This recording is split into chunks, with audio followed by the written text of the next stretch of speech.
Hello everyone, मैं वंदना अग्रवाल अपने channel let's study with वंदना अग्रवाल में आप सभी का हार्दिक स्वागत करती हूँ।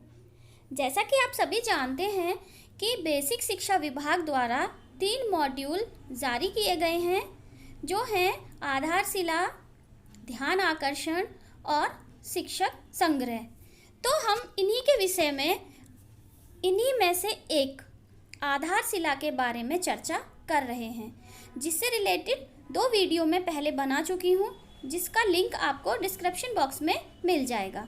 आज तीसरे वीडियो में हम भाग 4 की चर्चा करेंगे, जिसमें प्रमुख रूप से बताया गया है कक्षा 3, 4 और 5 में भाषा, गणित एवं परिवेशीय अध्ययन के कौशल विकास के तरीके और गतिविधियों के बारे में।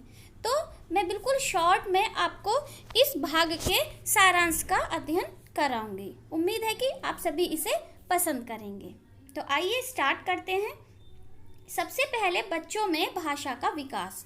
तो कक्षा 3, 4 और 5 के स्तर पर बच्चे में भाषा विकास के लिए जरूरी है कि कक्षा में उसकी निजता और विचारों का उचित आदर और सम्मान किया जाए और उसकी घरेलू भाषा का हनन किए बगैर मानक भाषा की ओर लाया जाए। यानी कि यहाँ पर यह आवश्यक है कि हम बच्चे को उसकी घरेलू भाषा में बात करने की स्वतंत्रता दें, या अगर हमने कोई प्रश्न पूछा है तो हम उसे उसकी घरेलू भाषा में उसका उत्तर देने के लिए प्रोत्साहित करें। यहाँ पर हमें किसी भी बच्चे को के साथ किसी भी प्रकार से कोई भेदभाव नहीं करना है, ना उसकी शारीरिक स्थिति के बारे में, ना उसके जेंडर के बारे में, ना उसके परिवेश के बारे में।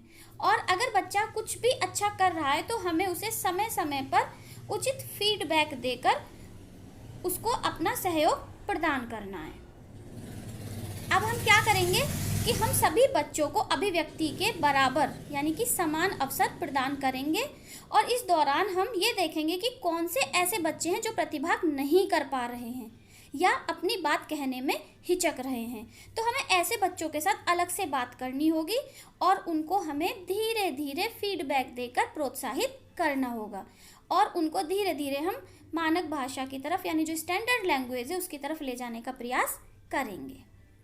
बच्चों की रचनात्मक लेखन क्षमता को जांचने और सुधार करने के लिए हम उन्हें डायरी लेखन, पत्र लेखन, रिपोर्ट लेखन, इंटरव्यू, यात्रा वर्णन, कविता, कहानी जैसी विधाओं पर कक्षा स्तर के अनुसार नियमित कार्य करने के लिए मौके देंगे।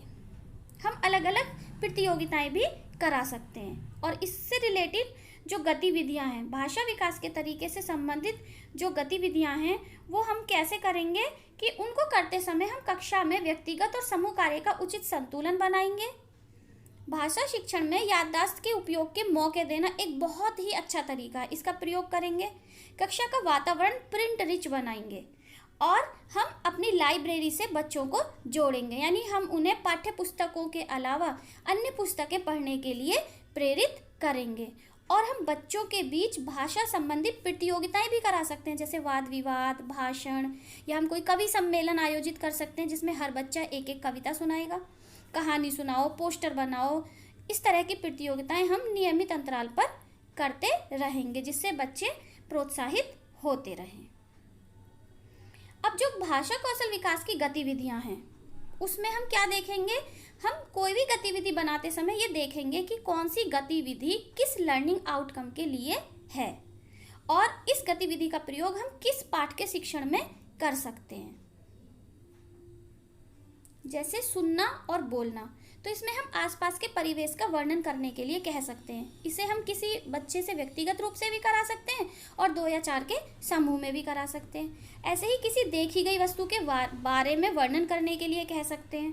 तो इस तरीके की छोटी छोटी गतिविधियों से हम बच्चों के सुनने और बोलने की क्षमता का विकास कर सकते हैं।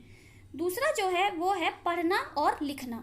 इसमें हम क्या करेंगे, निर्देश समझकर कार्य करना, यानी कि हम उन्हें लिखित निर्देश देंगे और वो उनको पढ़कर उसके अनुसार कार्य करेंगे। निर्देशों को क्रम देना, हम 2 कार्यों के लिए मिले जुले निर्देश दे देंगे, बच्चे उनको अलग करेंगे और उनको क्रम देंगे।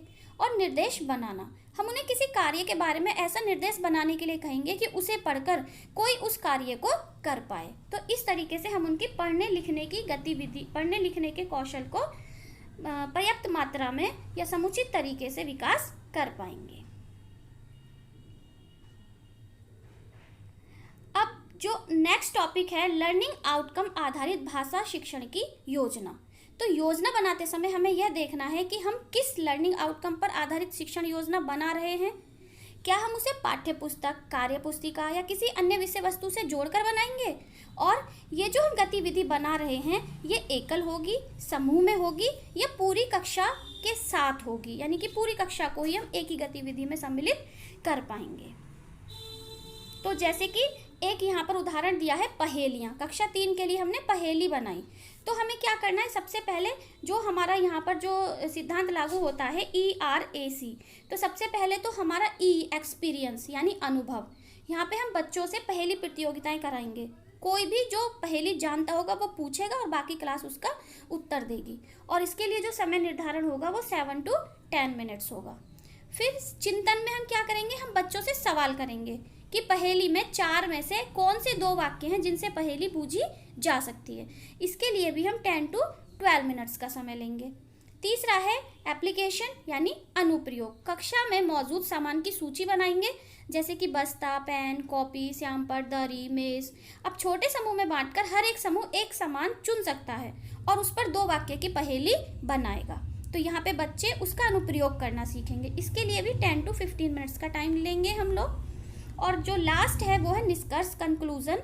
तो ये कक्षा के साथ साझा किया जा सकता है और दूसरे समूह इसका जवाब बता सकते हैं। ये 5 से 7 मिनट्स में हम कर पाएंगे। तो इस तरह से हम बच्चों के लिखने, पढ़ने, सुनने, बोलने की गतिविधि से संबंधित कार्य करके उनकी भाषा का विकास कर सकते हैं।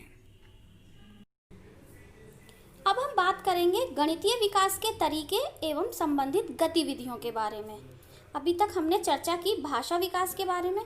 गणित सीखने और समझने के लिए किसी भी गतिविधि की कम से कम 2 या 3 बार पुनरावृत्ति की आवश्यकता होती है। इसके लिए हम क्या करेंगे कि हम विभिन्न वस्तुओं के साथ बुनियादी गतिविधि, ठोस वस्तुओं एवं चित्रों के माध्यम से किसी भी कार्य को बार बार दोहराएंगे और जो कार्य पुस्तिका में दी गई गतिविधि है उसको भी हम इसमें शामिल करेंगे। कुछ ऐसी गतिविधियां हैं जिनको बार बार बदलकर नए रूप में हम करा सकते हैं, जैसे कि पैटर्न को संख्या में बदलना। इसमें हम क्या करेंगे, पत्थर के कुछ टुकड़े, कंकड़, पत्तियां या अनाज के दानों के साथ विविध प्रकार के पैटर्न बनाएंगे और उन पैटर्न को संख्याओं में लिखेंगे, जैसे 1 बीज 1 पत्ती, 2 बीज 2 पत्ती, 3 बीज और 3 पत्ती। इस प्रकार से हम क्या करेंगे, अनेक पैटर्न बना सकते हैं। बच्चों के साथ चर्चा करके हम उनको उनके रोज़मर्रा के जीवन में जो संख्याएं हैं और जो संक्रियाएं हैं उनको कराना सिखा सकते हैं, जैसे कि 3 से 15 के बीच में क्या होता है।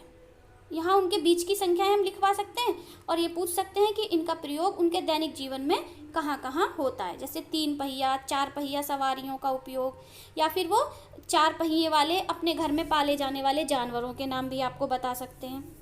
ठीक है, 20 से 100 के बीच तो पुस्तक में पृष्ठों की संख्या बता सकते हैं। इस तरीके की गतिविधि करा के हम उनको बहुत ही रोचक तरीके से जो मैथ्स है उसको समझा सकते हैं।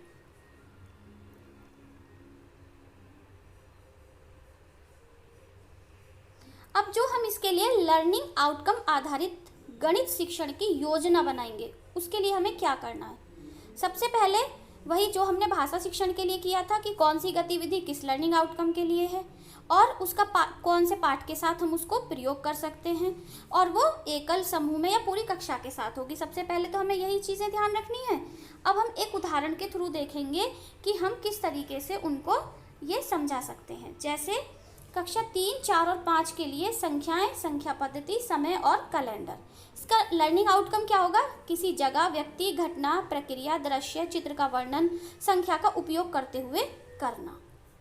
अब हम इसमें क्या करेंगे, हम बच्चों से एक गणितीय लेख लिखने को कहेंगे। हर वाक्य में एक संख्या का होना जरूरी है। जैसे अगर मेरे दोस्त मेरी सहेली पर निबंध लिखना है तो उसमें कुछ वाक्य ऐसे आ सकते हैं कि उसका वजन इतने किलो है, उसके बस्ते में इतनी किताबें हैं, उसके इतने छोटे भाई हैं, या उसकी शर्ट में इतने बटन हैं। तो इसमें एक संख्या आ जाएगी और ये 10 मिनट्स के लिए होगी। सेकंड जो होगी चिंतन, वो बच्चों से हम सवाल करेंगे 10 मिनट्स के लिए। थर्ड जो अनुप्रयोग होगा उसमें हम क्या करेंगे, बच्चे से एक बार फिर इस लेख को लिखने के लिए कहेंगे, लेकिन इस बार हम जो सब्जेक्ट है उसको बदल देंगे कि सुबह का खाना कितने बजे खाया, क्या खाया, कितने मिनट में खाया, तो यहाँ भी संख्या आएगी। और फिर लास्ट निष्कर्ष या कंक्लूजन में हम उनसे पूछ सकते हैं कि क्या दूसरी बार लिखने में पहले के मुकाबले आसानी हुई, तो ऐसा क्यों हुआ। तो इस तरीके से हम किसी एक सब्जेक्ट के बारे में उनसे किसी एक टॉपिक के बारे में उनसे विभिन्न गतिविधियों के द्वारा उस टॉपिक को क्लियर करा सकते हैं। और ये जो मैथ्स की हम गतिविधि कराएंगे, इसके चारों गतिविधि के लिए 10-10 मिनट्स का समय होगा।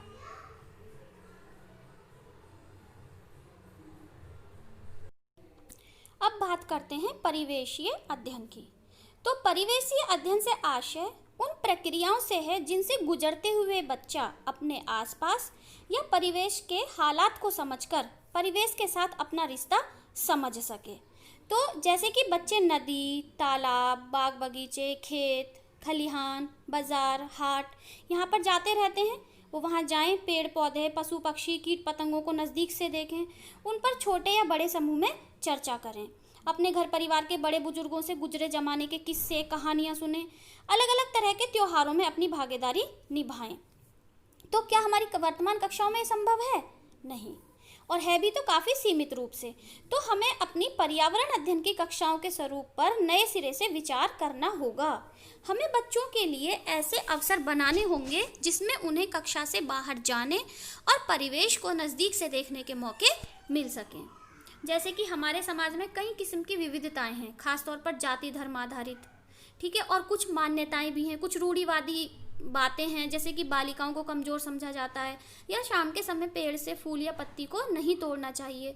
तो बच्चे उनको मानते तो हैं, लेकिन क्या वो उनके पीछे के कारण को जानते हैं कि ऐसा क्यों माना जाता है?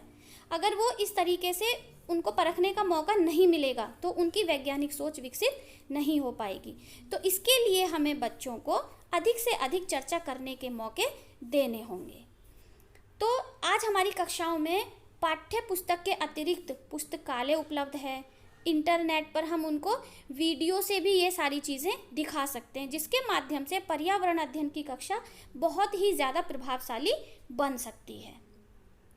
परिवेशीय अध्ययन शिक्षण के लर्निंग आउटकम वो क्या होंगे?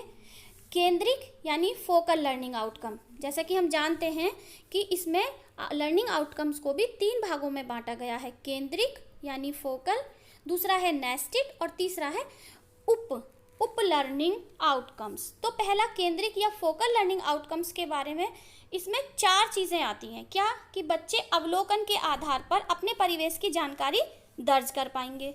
दूसरा, बच्चे अपने बारे में, घर और पड़ोस के बारे में, प्राकृतिक, भौगोलिक और सामाजिक अंतर संबंधों को खोजकर समझ पाएंगे। तीसरा है, बच्चे समय, समाज, भूगोल और संस्कृति में हो रहे परिवर्तनों से परिचित होंगे। और चौथा, बच्चे सामाजिक, शासकीय और राजनीतिक व्यवस्थाओं से परिचित होकर उसमें अपनी भूमिका, दायित्व और अधिकार जानने की ओर आगे बढ़ेंगे। जो नेस्टेड आउटकम है वो हर एक केंद्रिक आउटकम के अंतर्गत कुछ नेस्टेड आउटकम हैं जो सीधे तौर पर कक्षा शिक्षण प्रक्रियाओं को दिशा देने के लिए विकसित किए गए हैं। तो ये कैसे होंगे? जैसे कि किसी भी एक का देखते हैं हम, उसके 2 हैं। जैसे प्रत्येक केंद्रिक आउटकम के अंतर्गत 2 उससे जुड़े 2 नेस्टेड आउटकम हैं। तो यहाँ पर है, जैसे अपने आसपास के परिवेश का अवलोकन करते हैं और किए गए अवलोकन के आधार पर आसपास मौजूद जनजीवन, प्राणियों, वनस्पति, वस्तुओं, क्रियाओं, व्यवहार, रहन सहन और पहनावे के बारे में वर्णन करते हैं। और प्राकृतिक, भौगोलिक और सामाजिक अंशों का वर्गीकरण कर पाते हैं, समूहीकरण कर पाते हैं, विश्लेषण कर पाते हैं और उस पर चर्चा, वर्णन, तर्क और अभिव्यक्ति कर पाते हैं। अब क्या है इसमें कि जैसे कि हमने ये देखा कि शिक्षक अपने कौशल, अनुभव और ज्ञान के आधार पर ऐसा कर रहे हैं, लेकिन बच्चों के सीखने की दिशा और गति का क्या आधार है? तो ऐसा कर पाने के लिए नेस्टेड आउटकम विकसित करते समय कुछ बातें ध्यान में रखी गई हैं। जैसे लर्निंग आउटकम्स की निरंतरता और वृद्धि की पहचान, हायर ऑर्डर लर्निंग आउटकम की पहचान और लोअर ऑर्डर लर्निंग आउटकम की पहचान, ताकि हम लोअर ऑर्डर लर्निंग आउटकम से उनको हायर ऑर्डर लर्निंग आउटकम की तरफ ले जा सकें। और विषय शिक्षण के 4 हिस्सों कौन कौन से? कौशल, जानकारी, अवधारणा और अभिवृत्ति का समावेश। पाठ्यक्रम से संबंधित उप लर्निंग आउटकम, ये है तीसरा वाला। ये क्वेश्चन पूछा जाएगा, लर्निंग आउटकम को कितने भागों में डिवाइड किया गया है? 3। और कौन कौन से हैं? केंद्रित, नेस्टेड और उप लर्निंग आउटकम। तो इसमें क्या है, इसमें हर कक्षा की विविधता, पाठ्यक्रम और पाठ्य सामग्री को ध्यान में रखकर हमें शिक्षण करना है और उसी के अनुसार कक्षावार लर्निंग आउटकम भी अलग अलग होंगे। जैसे कि कक्षा 3 के आधार पर बच्चे अपने क्षेत्र की प्रमुख फसलों के नाम बता लेते हैं, मैदानी भाग के वृक्षों के नाम बता देते हैं, भारत देश के राज्य और केंद्र शासित प्रदेशों को मानचित्र पर दर्शा लेते हैं। अगर हम कक्षा 4 की बात करें तो बच्चे अपने गांव या आसपास के क्षेत्रों में दिखने वाले विभिन्न स्थानीय रोजगारों के नामों की सूची बना लेते हैं। वो रोजगारों से संबंधित औजार या उपकरण की पहचान कर पाते हैं, विभिन्न प्रकार की खेती के औजारों और मशीनों को देखकर पहचान लेते हैं, किसी भी यात्रा का वर्णन अपने शब्दों में लिख पाते हैं। ये सब उप लर्निंग आउटकम हैं और ये क्लास वाइज हैं। जैसे कक्षा 5 के बच्चे घर बनाने में प्रयुक्त कच्चे माल के नाम बता सकते हैं, ठीक है। विभिन्न प्रकार के घरों की बनावट में अंतर कर पाएंगे कि ये किस प्रकार का घर है, कच्चा घर है, पक्का घर है, इग्लू है, टेंट हाउस है। इस तरह से बच्चे विभिन्न प्रकार के घरों के नाम भी बता सकते हैं। बच्चे भोजन संरक्षण की विभिन्न विधियों के नाम भी बता देते हैं, जैसे दूध को उबालना, गूथे हुए आटे व सब्जी को गीले कपड़े में लपेटकर रखना, फसल तैयार होने के विभिन्न चरणों के बारे में बता लेते हैं। तो इस प्रकार से हर एक बच्चा, अगर हम इस तरीके से टीचिंग करते हैं तो हर बच्चा अपनी कक्षा के अनुसार अपने लर्निंग आउटकम को प्राप्त करने में सफल हो जाएगा। अब इसमें नेक्स्ट क्या दिया है, अभी तो ये सारे भाई क्लास वाइज दिए हुए हैं, इन्होंने क्लास वाइज सबके उप लर्निंग आउटकम्स दिए हैं कि किस कक्षा में जाके बच्चा किस चैप्टर के बारे में क्या समझ पाएगा। जैसे स्थानीय स्वशासन, ये नागरिक शास्त्र में आता है ना, स्थानीय स्वशासन। यहाँ पर क्या है, अपने गांव समुदाय के ऐतिहासिक और भौगोलिक महत्व से परिचित हो पाएगा, अपने गांव शहर जिले की भौगोलिक सामाजिक सांस्कृतिक और प्रशासनिक संरचना को समझ पाएगा, नागरिक गुणों के आधार पर उपयुक्त और अनुपयुक्त आदतों को पहचानेगा, ठीक है। तो इस तरीके से हम